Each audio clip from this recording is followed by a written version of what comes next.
Hello दोस्तों, स्वागत है आप सभी का लिसी चैनल पर। दोस्तों, आज हम बात करेंगे त्रयोदशी व्रत की। यदि आपके रिश्ते में, यदि आपके पति पत्नी के रिश्ते में थोड़ी भी अनबन चल रही है, मनमुटाव चल रहा है, नोक झोंक लड़ाई झगड़े होते हैं या तो तलाक की नौबत आ गई हो, तो आप महादेव जी की एक व्रत है जो त्रयोदशी का व्रत है। अगर आप इस व्रत को करती हैं तो महादेव जी चाहेंगे तो आपके दाम्पत्य जीवन में बेहद मिठास, प्रेम, स्नेह बढ़ जाएगा। ये हमारे महादेव जी की पूजा करने का लाभ है। दोस्तों, अपने दाम्पत्य जीवन से परेशान हैं तो महादेव जी का त्रयोदशी व्रत करके अपने दाम्पत्य जीवन में मिठास और हर्षोल्लास पैदा कर सकती हैं। ये हम नहीं कहते, मेरे महादेव जी की पूजा करने का इतना लाभ है दोस्तों, क्योंकि सबसे अच्छा मधुर भरा रिश्ता महादेव जी माता पार्वती का ही है। तो अगर महादेव जी की हम पूजा अर्चना जलाभिषेक करते हैं तो महादेव जी हमारे जीवन में, हमारे दाम्पत्य जीवन में बेहद आनंद का अनुभव हम करेंगे।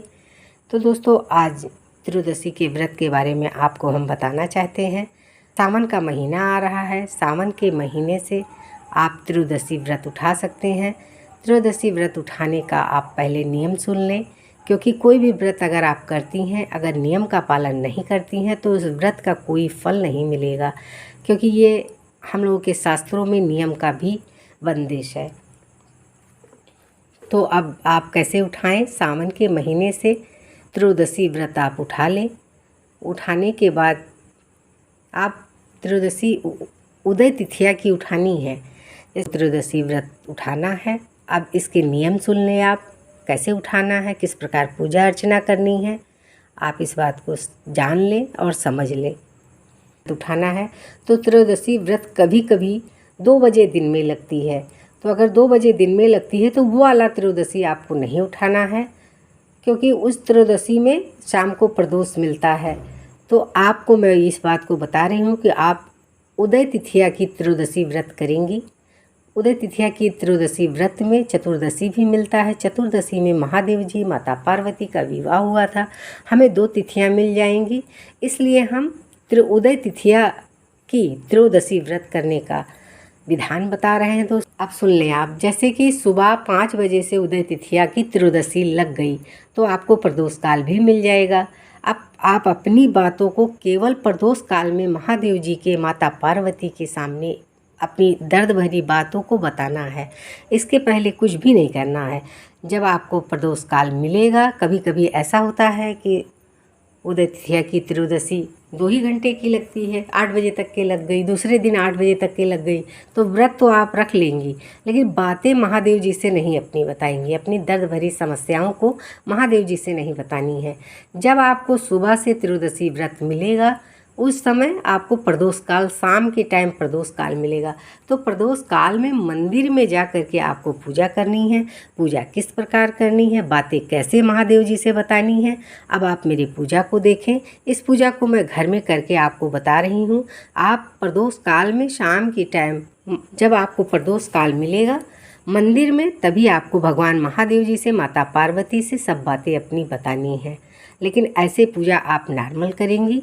अब पूजा आप सुबह सवेरे कैसे किस प्रकार करेंगी, आप मेरे वीडियो को देखें। दक्षिणा लेंगे, पुष्प लेंगे और थोड़ा सा जल लेंगे। जल लेते हुए इसके बाद दाहिने हाथ में ले करके बाएं हाथ से ढक लेंगे। अब ये संकल्प आप अपने घर के मंदिर में तस्वीर के सामने भी ले सकती हैं।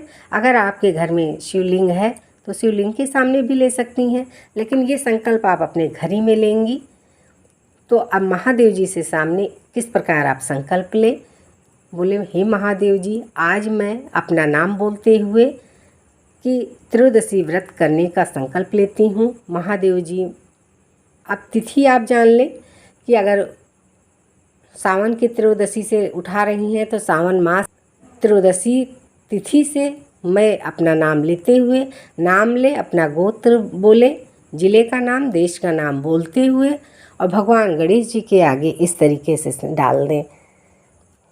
अब फिर गौरी और गणेश की पूजा करें। पहले सर गौरी गणेश को स्नान कराएंगे। भगवान गणेश को, माता गौरी को सिंदूर लगाएंगे। जय भगवान। ये गौरी माता हमने गाय के गोबर से बनाए हुए हैं। इस स्नान आप तस्वीर पे भी करा दें। जय माता रानी। स्नान अखंड ज्योति को भी करा दें। अखंड ज्योति सबसे पहले पूजा में आप जला लें, क्योंकि हमारे पूजा के साक्षी दीप ही होते हैं। तो अब माता पार्वती को भी सिंदूर लगाएंगे, गणेश भगवान को, कार्तिकेय जी को। भगवान गणेश को जनेऊ अर्पित करेंगे, फिर उपवस्त्र अर्पित कर देंगे। माता गौरी को भी उपवस्त्र अर्पित कर देंगे, पुष्प अर्पित कर देंगे। माता गौरी को लाल पुष्प अर्पित करेंगे। जय माता रानी की जय।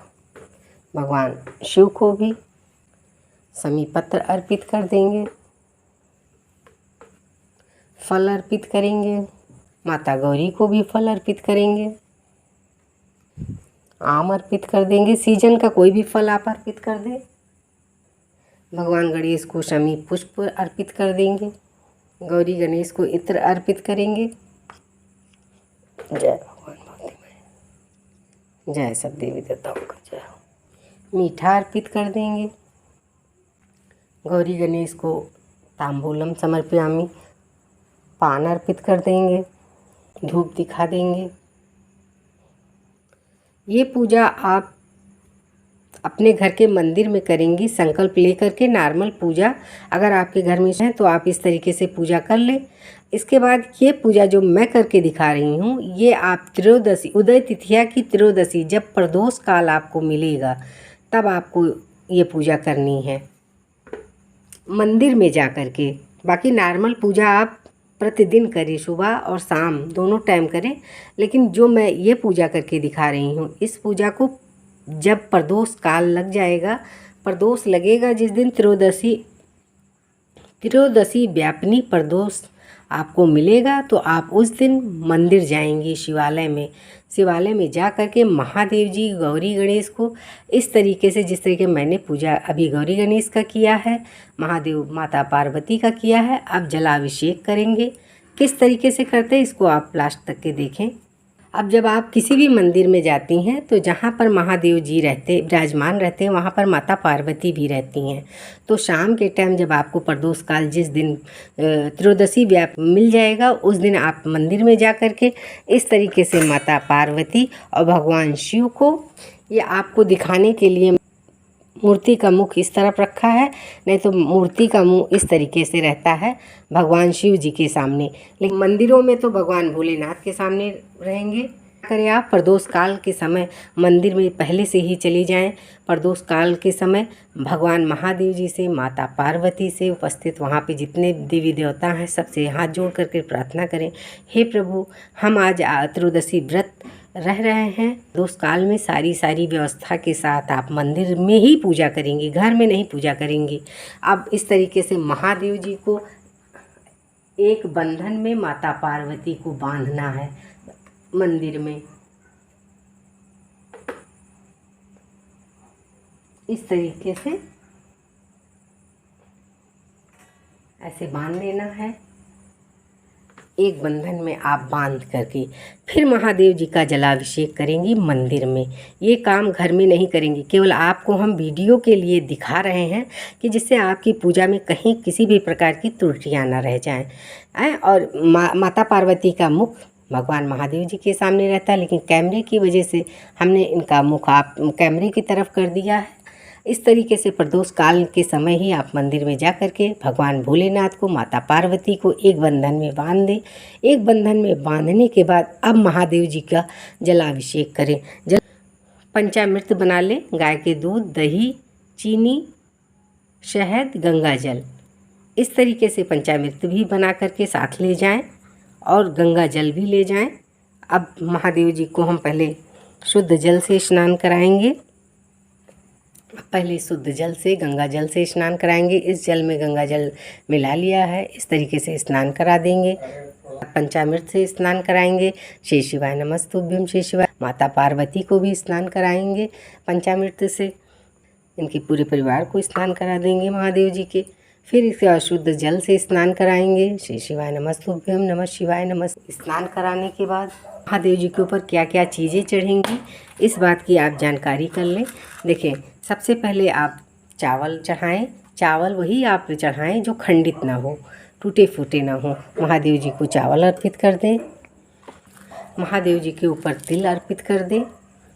तिल इसलिए कह रहे हैं कि हो सकता है आपकी कुंडली में यदि शनि गड़बड़ चल रहे हों, तब भी दाम्पत्य जीवन में दिक्कत आती है। तो प्रतिदिन आप पूजा में महादेव जी के ऊपर चावल, तिल, हरा मूंग, काली मिर्च, ये सब चीज़ें प्रतिदिन की पूजा में शामिल करें। जिस दिन से व्रत आप उठाती हैं, छोटे से शिवलिंग आप अपने घर में रखें। अब काला तिल अर्पित करें। शनि की किसी भी प्रकार से आपके ऊपर कुंडली में यदि महादशा चल रही होगी तो शांत होंगे, क्योंकि नवग्रह महादेव जी के जटाओं में विराजमान हैं। इसके बाद आप हरा मूंग, 11 दाना हरा मूंग का चढ़ाएं। यदि आपके पति को किसी ने पढ़ा रखा है, हो सकता है कोई आपसे एंटी हो, वो चाहता हो कि आपसे दूरी बन जाए, तो आप काली मिर्च ज़रूर चढ़ाएं। इस तरीके से काली मिर्च का भी प्रयोग करें महादेव जी के ऊपर। फिर इसके बाद भस्म चढ़ाना ना भूलें। भगवान महादेव जी को भस्म अति प्रिय है। इस तरीके से महादेव जी के ऊपर 3 धारी बना दें। महादेव जी को बेलपत्री चढ़ा दें। श्री शिवाय नमस्तुभ्यम, नमस्तुभ्यम, नमस्तुभ्यम, जय महादेव। आपको जो भी पुष्प मिले वो पुष्प अर्पित कर दें। महादेव जी को सफ़ेद पुष्प बहुत पसंद है, तो उनको सफ़ेद माला पहना देंगे। पहली बार प्रदोष काल की पूजा मिलती है, तो आप बहुत विधि विधान से महादेव जी के सच्चे हृदय से पूजा करना, इससे आपकी सभी मनोकामना महादेव जी तत्काल पूरा कर देंगे। इसके बाद आपके जो पुष्प मिले, मदार का और धतूरा, जो भी पुष्प मिले आप महादेव जी को अर्पित करें। जय महादेव। माता पार्वती को लाल रंग का पुष्प अर्पित कर दें, मदार अर्पित कर दें। माता पार्वती को भी बेलपत्र अर्पित कर दें। भगवान भोलेनाथ को समीपत्र अर्पित कर दें। महादेव जी को दूर्वा जरूर अर्पित करना। हो सकता है आपका केतु का गड़बड़ चल रहा हो, तो उससे केतु भी शांत हो जाते हैं। जय भगवान। माता पार्वती को उपवस्त्र अर्पित कर देंगे। कोई माला आप अर्पित कर दें अगर हो तो। फल अर्पित कर देंगे। सीजनली कोई भी फल आप अर्पित कर दें, भगवान को भी अर्पित कर देंगे। जय विष्णु,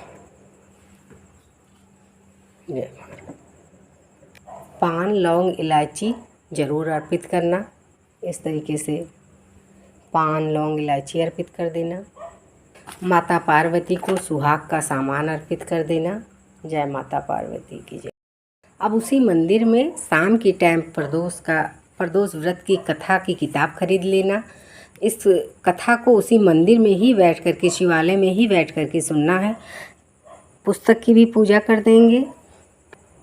सारे देवी देवताओं को धूप दीप दिखा देंगे। इस तरीके से जल अर्पित करते हुए माता पार्वती को फिर हाथ में पुष्प ले करके इस तरीके से कथा को पढ़ेंगे। कथा जिस दिन की रहेगी वही दिन की, जैसे बुधवार की प्रदोष मिल गई तो बुधवार की कथा पढ़ेंगे। यदि शनिवार की प्रदोष मिल गई तो शनि प्रदोष पढ़ेंगे। इस तरीके जो दिन मिलेगा वही कथा को आप पढ़ करके फिर भगवान गणेश जी के सामने इस तरीके से अर्पित कर देना। फिर आरती करना। जय गणेश, जय गणेश, जय गणेश देवा, माता जय की पार्वती, पिता महादेवा। फिर ओम जय शिव ओमकारा, हर हर शिव ओमकारा। इस तरीके से आरती करके, आरती वही शिवालय में ही आरती करना है, मंदिर में ही। आरती करने के बाद आरती को हम ठंडा कर लेंगे। ठंडा करने के बाद जितनी मंदिर में देवी देवता हैं सभी को इस तरीके से आरती दिखा देंगे। आरती दिखाने के बाद स्वयं भी आरती ले लेंगे। अब आरती लेने के बाद फिर महादेव जी के आगे अपनी सारी दर्द भरी जितनी दास्तान है, आपके पति पत्नी के संबंधित जितनी समस्याएं हैं, महादेव जी के आगे प्रदोष काल के समय हम अपनी पीड़ा को, दर्द भरी दास्तान को भगवान महादेव जी के, माता पार्वती के सामने बताएंगे कि महादेव जी मेरे जीवन में इस तरीके का परेशानी है, प्रभु है। भगवान हमारे जीवन में, दाम्पत्य जीवन में मिठास और खुशियाँ ला दो। महादेव जी चाहेंगे तो आपके जीवन में आपका जीवन खुशी और हर्षोल्लास से भर जाएगा, क्योंकि महादेव जी का दाम्पत्य जीवन बेहद सुखमय और आनंदमय कटा है। तो हम भक्तों का भी महादेव जी कृपा करेंगे। दोस्तों, ये व्रत आजमाया हुआ है। बहुत ख़ास हमारे रिलेशन में ही एक लोगों के दाम्पत्य जीवन में बहुत ज़्यादा समस्या आ गई थी। दोनों अलग अलग रहते थे। उन लोगों ने इस व्रत को, हमने बताया था, इस व्रत को उन्होंने किया। आज दोनों पति पत्नी एक साथ रहते हैं। बेहद उनके जीवन में मधुरता है। इसलिए हम चाहते हैं कि आप लोग भी, अगर कोई भी तरीके से पति पत्नी से संबंधित थोड़ी बहुत भी मनमुटाव है, अनबन है, दिक्कत चल रही है, मतलब आपके दाम्पत्य जीवन में, तो इस व्रत को करके आप इसका पूरा लाभ उठा सकते हैं दोस्तों। लेकिन अपनी बातों को आप जब त्रयोदशी व्यापिनी प्रदोष काल मिलेगा तभी अपनी समस्या को शिवालय में, मंदिर, महादेव जी के मंदिर में ही जाकर के बतानी है। और बाकी नॉर्मल तरीके से आप प्रतिदिन इस तरीके से शिवलिंग ले लें। अगर आपके घर में शिवलिंग नहीं है तो अगर आपने त्रयोदशी व्रत उठाया है तो प्रतिदिन स्नान करने के बाद भगवान महादेव जी को जलाभिषेक करें।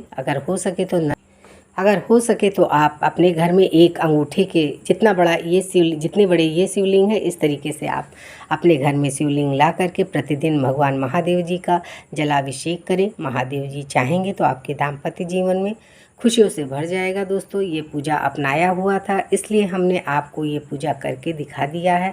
सारी पूजा करने के बाद अब आप क्षमा याचना मांगेंगी। हे प्रभु, हमसे जाने अनजाने में कोई त्रुटियां हुई होंगी तो हमें माफ़ कर देना। क्षमा याचना मानने के बाद कुछ दक्षिणा महादेव जी को ज़रूर चढ़ा देंगी। दक्षिणा चढ़ाने के बाद